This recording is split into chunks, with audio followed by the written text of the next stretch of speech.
Hello दोस्तों, नमस्ते, प्रणाम। और आप सभी को हर हर महादेव। दोस्तों, सावन का महीना बहुत पावन होता है दोस्तों, बहुत अच्छा लगता है। और मैं हूँ सीमा मौर्य, मेरा चैनल है सीमा रंगत। आप सभी को सीमा रंगत चैनल में स्वागत करती हूँ। दोस्तों, आप लोग कैसे हैं? उम्मीद करती हूँ आप लोग स्वस्थ होंगे, मस्त होंगे, अपने अपने कामों में व्यस्त होंगे दोस्तों। और आप सबके बीच में एक कजरी गीत लेके आई हूँ दोस्तों।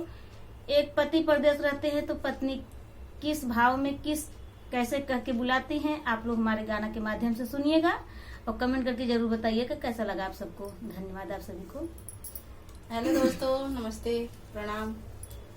मैं हूँ संगीत बाई किरण। संगीत बाई किरण के चैनल पे आप लोग का दिल से स्वागत करती हूँ दोस्तों। और आप लोग के बीच में कजरी गीत लेकर आए हैं।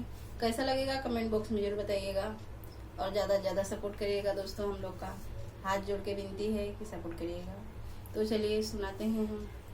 गईला पिया सहर कलकतिया, लागल सावन आइबा कहिया, रहिया रोज निहारीला, रहिया रोज निहारीला।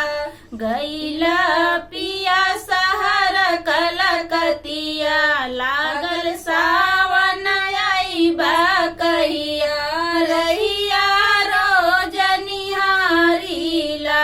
झुलुआ पड़ा है नीम की डरिया, मिलकर झूले सखी सहेलिया, हाँ मिलकर झूले सखी सहेलिया। झुलुआ पड़ा है नीम की डरिया, मिलकर झूले सखी सहेलिया। कजरी कई दिहला दुख दैया, लागल सावन आइबा कहिया, रहिया रोज निहारीला। लागल सावन आइबा कहिया, रहिया रोज निहारीला।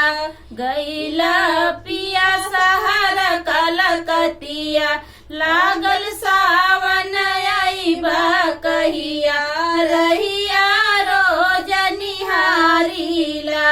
गईला पिया सहर कलकतिया, लागल सावन आइबा कहिया, रहिया रोज निहारीला। झूर झूर झूर के ला बयरिया, रिम झिम बरसेला बदरिया।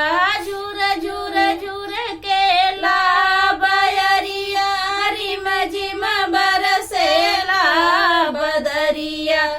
तोहरा बिना बीते रतिया, लागल सावन आइबा कहिया, तोहरा बिना बीते रतिया, लागल सावन आइबा कहिया, रहिया रोज निहारीला, हो रहिया रोज निहारीला। गईला पिया सहर कलकतिया, लागल सावन आइबा कहिया, रहिया रोज निहारीला, हाँ रहिया रोज निहारीला।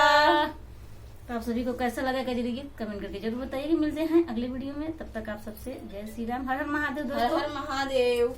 आशीर्वाद हम लोग के ऊपर बनाए रखना।